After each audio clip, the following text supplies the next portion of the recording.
Hi guys, it's Jamie with Not Too Shabby. I'm so glad you can join me today.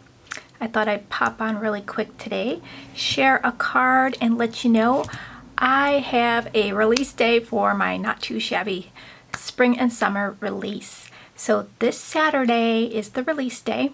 The inspiration hop will be March 7th, Saturday at 9 a.m. Central Time.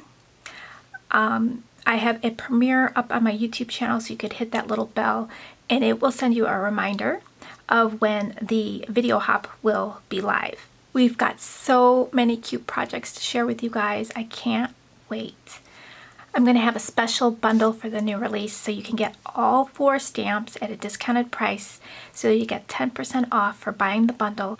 Plus you can use the coupon code N2S10 for 10% off, and only 1 coupon per order, please.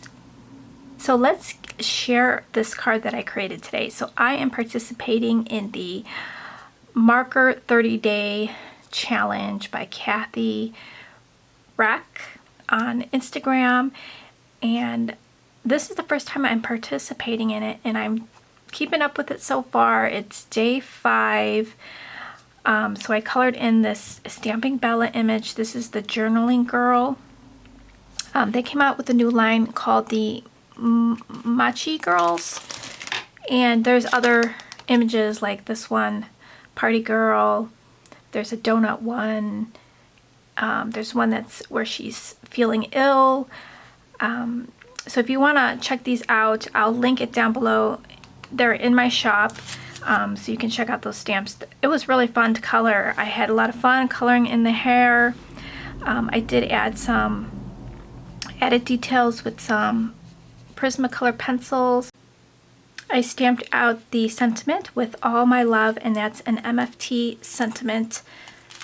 The stamp set, it's one of my favorites. It's called You Give Me Butterflies. It's just got a lot of nice sentiments in here that you can use for any time. I'll have that linked in the description box for you too.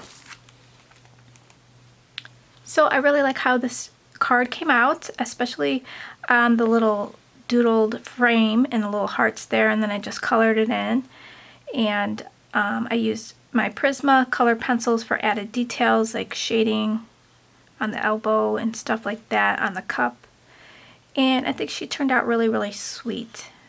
And I just matted that onto a card base. Right now in my Facebook group we are doing a challenge, and the new challenge for the month is create a 1-layered card. So it'd be just a flat card like this, nothing popped up, no embellishments or anything like that. So if you want to join that group and do the challenge, I'll have the link in the description box for you guys. I'd love to have you over there. And stay tuned if you want to watch the coloring of this sweet little image. So thank you guys for stopping by. I really do appreciate it. And I'll catch you real soon in the next video. Bye guys!